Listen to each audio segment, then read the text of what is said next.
I try not to approach it necessarily any differently, just because I feel like I've had my routine and my process of still, coming in, going through the script, going through the plays, preparing like I'm a starter. But it is nice getting the extra reps, being able to throw with more of the guys and more live situations, more team reps, more 7-on-7 reps, whatever that is. So that's a little bit different, and that's great. Honestly, it's very beneficial.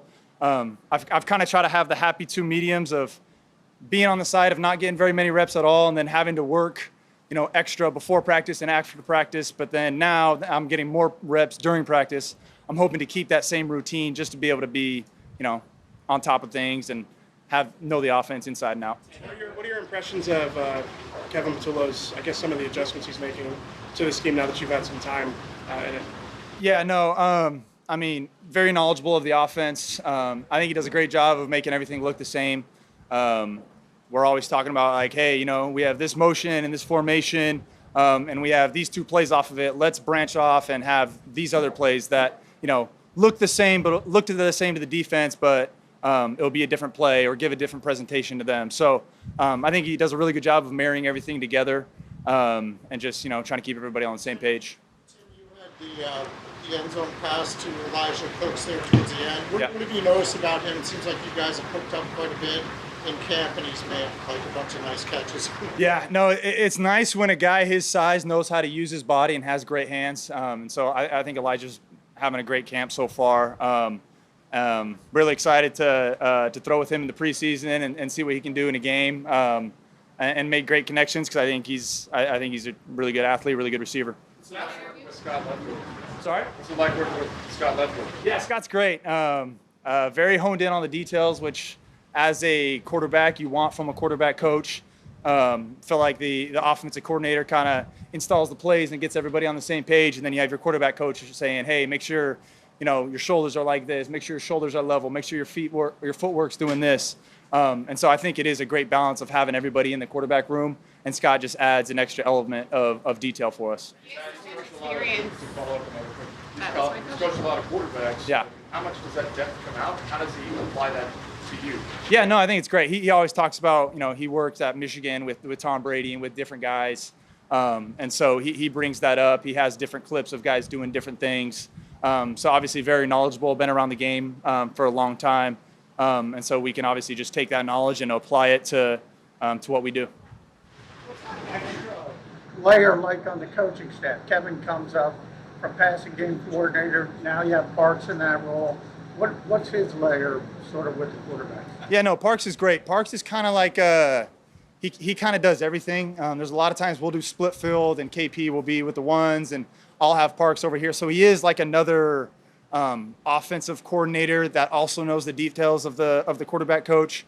And so it's great to just have him in there. The element that he brings, a lot of his plays, he's either thought of, drawn up, whatever it is. And so he'll be like, hey, back when he was, in Miami or whatever it was, these are the details that we had on this play. So let's try this, this, and this.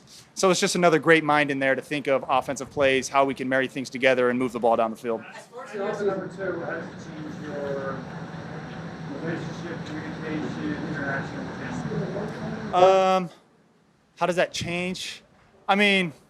I feel like each year that I am in the NFL, I feel like I learn more and I know more. So I feel like we kind of have a better relationship of more him trusting me that like I can be his eyes off the field, and what did you see there and what do you think there? And because I've always been asking him questions of what are you seeing and what are you thinking. But I think as I get a little bit older, it's more of a conversation back and forth of kind of what we're both seeing. Just because we've both been in the offense for, he's been a lot longer than I have, but this is my third year being comfortable with the offense and being in the NFL and kind of seeing those different looks. So I think it's going well.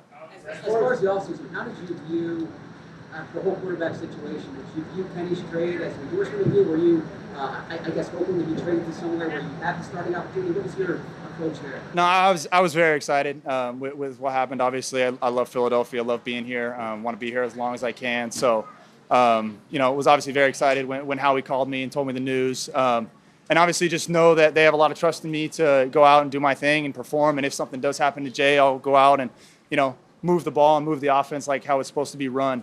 And so that was great, just having that confidence from, the top down. Yeah. pretty close with Kenny Pickett, Marcus Mariota over the last few years. Yeah. How have they prepared you for this?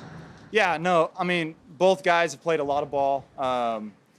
Both guys, I think, are just great dudes off the field as well. Just how to coach a guy off the field, especially my first year, I feel like Marcus really taught me how to be a professional, how to, approach things, how to go in early, how to prepare, how to read defense, how to change mic points and just different things like that. I feel like I had a lot of development through there. And then obviously Kenny, just, the competitive aspect and kind of what he brought as well. I think both those guys are obviously great competitors, and I wouldn't be the player that I am without those guys. So it's been great. So how do you quarterbacks behind you, McCord and Thompson Robinson? How do you approach your role as kind of a sounding board and a resource for them then? Yeah, so I'm trying to be to them kind of what Marcus and Kenny were to me. Just trying to be a role model, but obviously help them. It's a little bit easier with Dorian because he's been in the league as long as I have. But just with Kyle, like helping him be a pro, helping him, these are the things. In college, you had so many other things you had to worry about with school and whatever it is. But, when you're in the NFL, football is kind of everything that's on your plate. So there are some extra things as far as recovery and film and different things that are required. So just trying to help him establish good habits, and we have great guys that do that here, but just be an example for that.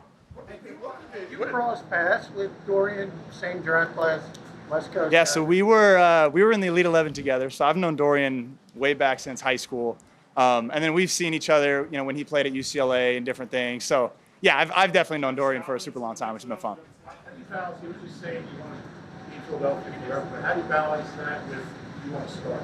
Yeah, I think it comes down to controlling what I can control and being able to take advantage when opportunities arise. Right now I'm focused on this season. I'm focused on, what's ahead of me right now, being the 2 and being prepared to go in and play like a starter if anything happens to Jay. So that's my role right now. That's what I'm focused on. And then if anything happens in the future, I'll take advantage of opportunities. What did the Dallas and Giants game do for you last year, confidence-wise? Yeah, it was great. It was huge.